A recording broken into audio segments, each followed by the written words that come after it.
This podcast is brought to you by Mapper Forward's new Patreon community, the Global Coffee Think Tank. Check the show notes or head to patreon.com/Mapper Forward to find out how you can become a member today. Welcome back to the Daily Coffee Pro by Mapper Forward, friends. I'm your host, Lee Safar, and we are back for episode 2 of our 5-part series with the fabulous Judith Ganes. Welcome back, Judy.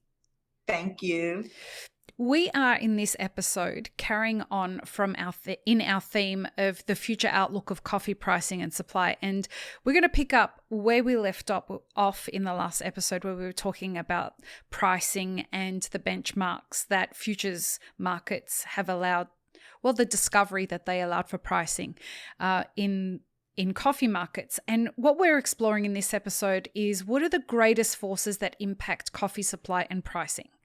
So when it comes to pricing, and the C market helps determine and explore what the market is willing to pay for coffee. What role, how does that happen, and what role does it play in the real world, separate from the market? Okay. So you have the physical market, the cash market, the spot market. It's all the same thing, where people are actually buying and selling their coffee. And when you have those contracts, remember that they're not paying for it that day, going to a market and picking up that coffee and taking it in their car or their truck and bringing it to their roasting facility. They're negotiating with a secondary party, and they're creating a contract that has very specific terms and for delivery at a future date. And that's called a forward contract. And there's counterparty risk to that. What if someone defaults? What if someone doesn't give you the coffee that you specified? You know who the other party is. And you have to be able to trust that person. And in the coffee market, there's generally a fair degree of trust, but it's still not a standardized contract. The futures market is a standardized contract, and it doesn't matter who is on the other side of the purchase or the sale. For every buyer, there's a seller. And the role of the exchange and what's called the clearinghouse helps to assure the integrity of those contracts. So when you have a contract that's made a forward contract, then you use the futures market to manage that risk by hedging. So what you do is you take, if you're a buyer of coffee, then you take the opposite position in the futures market. So if you're a buyer of coffee, you're afraid of the market price going up by the time you actually take delivery. And you hope that prices come down. What happens in the futures market is if you have to buy in the future, well, you buy the futures contract today. And if the market price goes up in the futures contract, it offsets the higher price that you have to pay in the cash market. Now, if the cash market came down, then the futures market would come down in tandem, and you would lose in the futures market, but it would be offset in the gains in the cash market. And therefore, you're still locking in today's price. That's the basics of hedging. You're locking in the price, so you don't need to worry about fluctuations in the future, and you can manage your business without having that exposure. How does that work? Not the technical part of it, but in the real world, does that usually work in the favor of producers?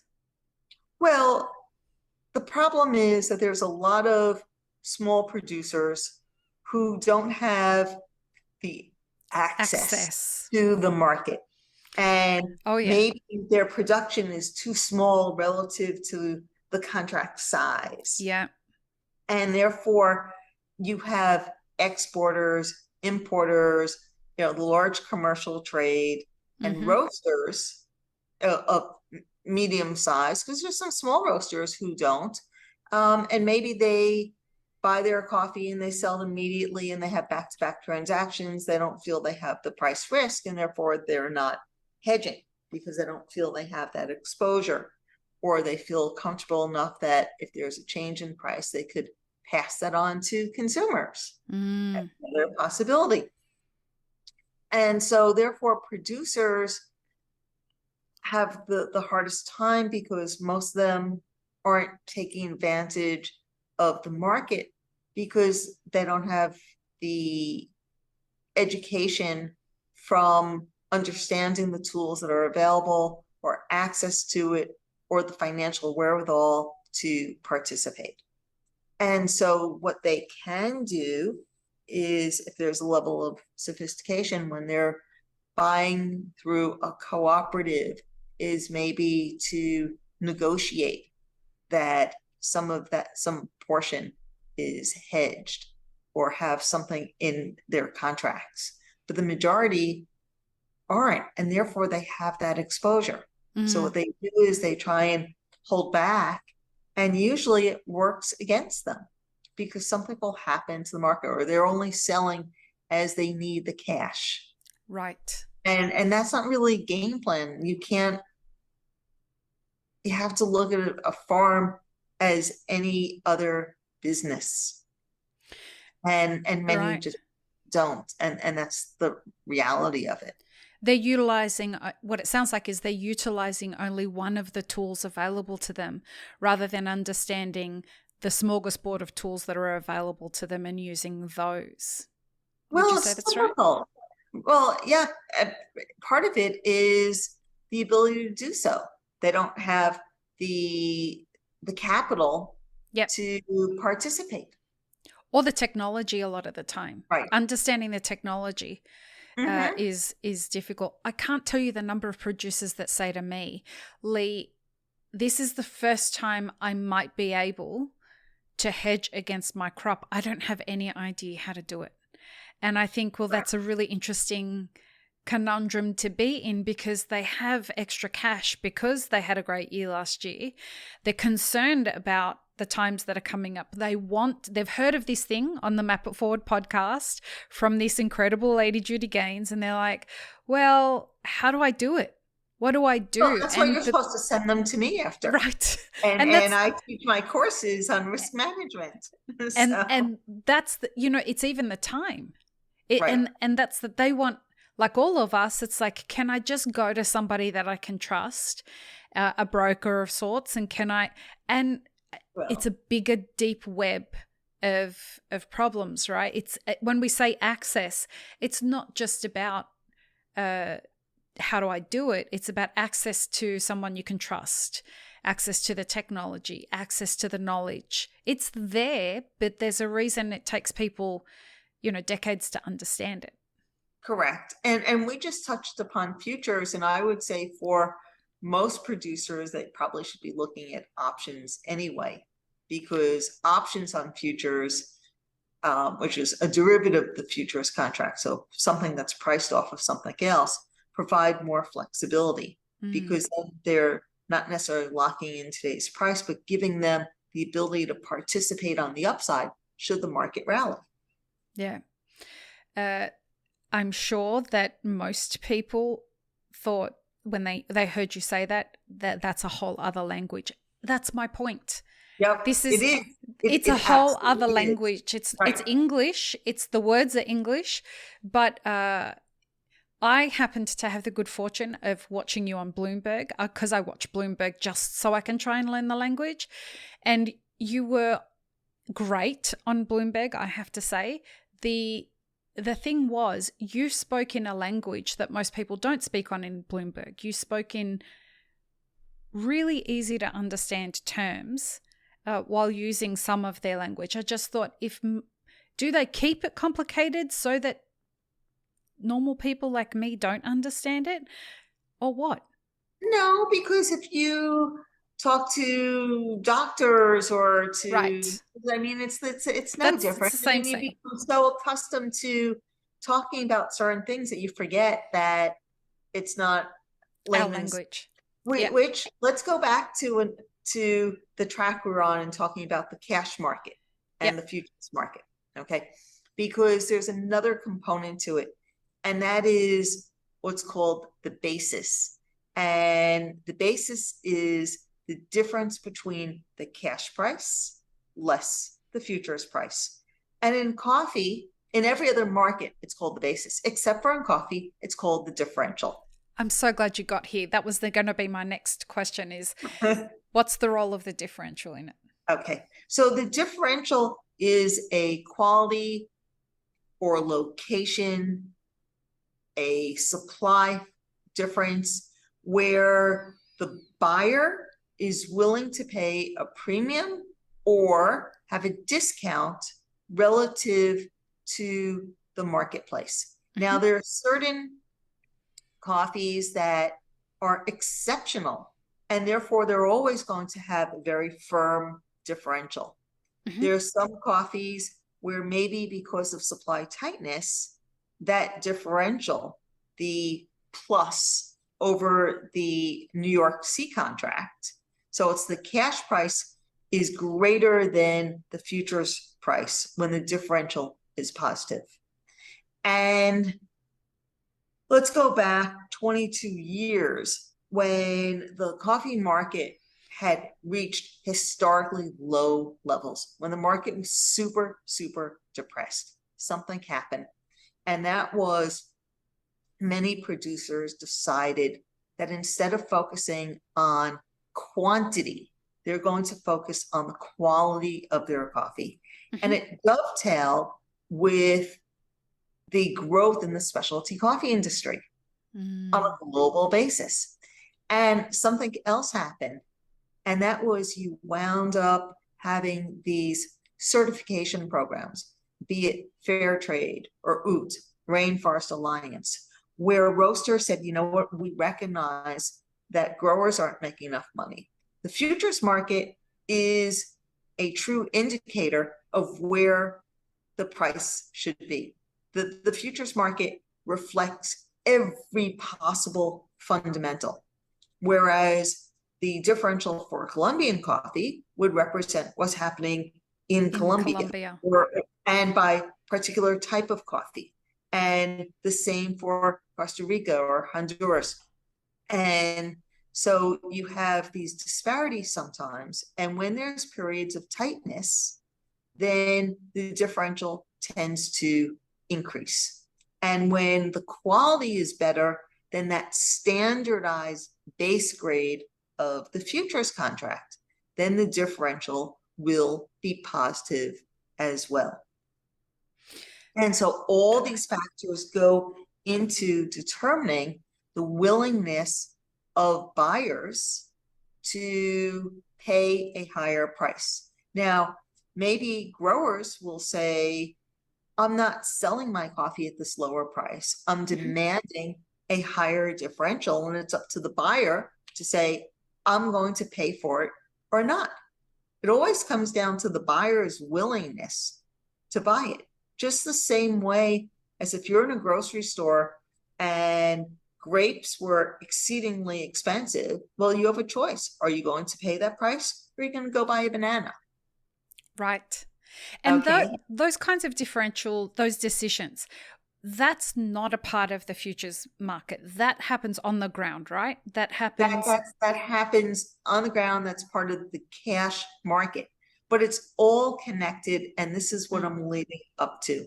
When you have positive differentials, first off, let me just say that many times when people are looking at the New York C contract and they say, oh, the price is too low, but they're not including the differential. And so people say, oh, it's been, the market didn't reach $3 and it should have gone higher. But where producers are seeing that positive side is look at the futures market plus differentials. Right. And we're higher than we were a decade ago. How much higher? Marginally higher. Okay. So that's the first side. is that when people are talking about the market and, oh, the price hasn't come up, they're forgetting that there's much stronger differentials. At the end of the day, the farmer's income is the cash market price plus that differential. Quick question on that. We go back to access.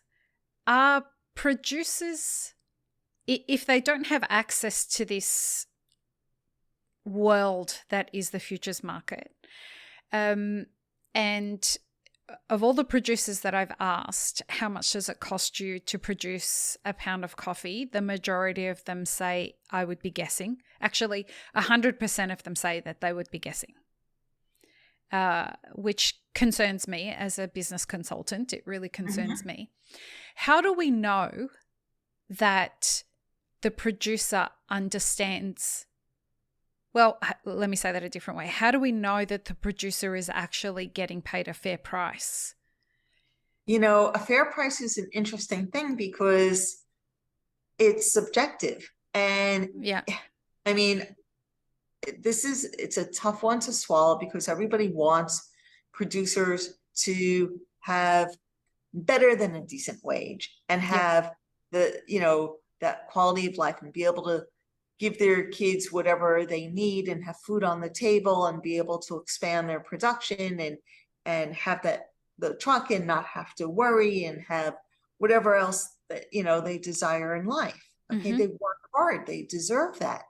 The thing is, like in any other business, the price can't always be profitable for everybody. Okay, there are times where businesses lose money. And that's because there's just oversupply, or there's problems, or a business might not be as efficient as they need to be. And therefore, the price at some point, when you have prices well above the cost of production, or even moderately above the cost of production for an extended period of time, and you're signaling to growers, expand, expand, expand. Yeah. Everybody does it at the same time. You're going to wind up with oversupply 2 years, and the market will have to come down. It's a pendulum. Yep. And as much as it swings one way, unfortunately, there's no paradigm shift here. The market at some point will be down. We're going to be talking about, oh, this poor, depressed market. Right. Right. And you happen and it's not broken. It's like a living, thriving organism that reacts to everything that's around it. That's become my understanding. You live in Panama, and Panama, the specialty coffee industry in Panama, has found a way to sort of make itself loosely independent from the C price with the auctions that they have on Best of Panama. Is that something that other countries could be doing to unhook themselves from the C market base price? Okay, so you have a lot of specialty coffee that sells at very high premiums. Yeah. You have the Cup of Excellence. Yeah. And many of those coffees sell far, far above the futures price. Remember, the futures price is based on a standard that, relative to most of the specialty coffee today, you know, it's like triage coffee. Yep. It's not the highest quality coffee. Right. It's the just coffee. That's correct. It's, you know, the commercial coffee in the can. Yeah. And for the majority of coffee drinkers in the world, that's acceptable. Most of them. Right. Okay. So the thing is, or it's masked with so much sugar and milk and flavorings and everything else, they don't understand care. They don't care.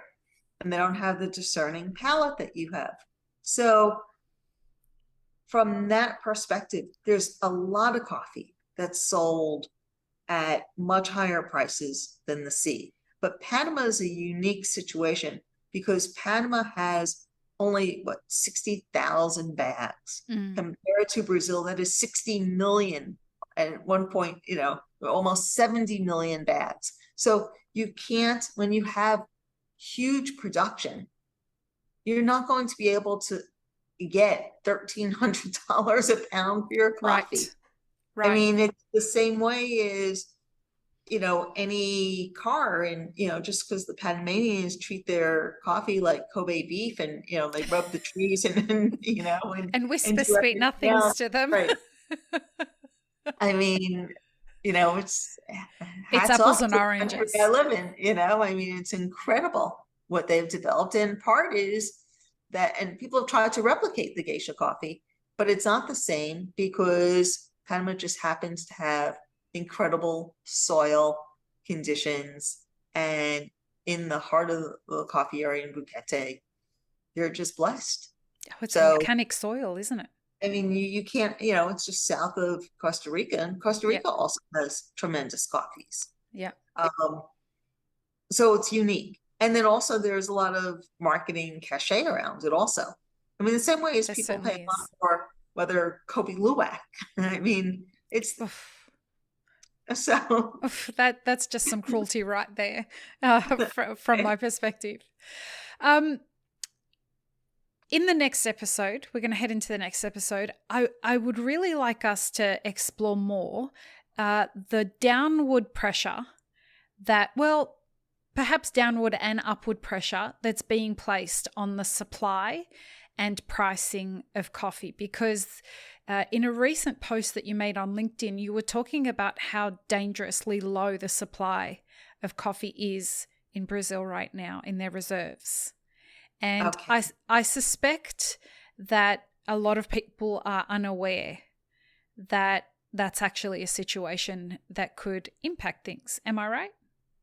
It is, but I think we should there's a couple of nuances regarding the cash market and futures that I think we should wrap up first. Yeah. And go ahead. That in the next segment. Okay, great. Or as part of the next segment, and then continue on from there, because I think it's really important to understand some of the drivers for the futures market. And there's something that's happening now that only happens once in a blue moon. And so we should talk about it. Perfect. Can't wait. Peace, love, and peanut butter, everybody. Have an amazing rest of your day. Thanks, friends. If you enjoyed this video, here's what you should check out next. Consider supporting Map It Forward on Patreon, and be sure to subscribe and hit the notification bell before you leave.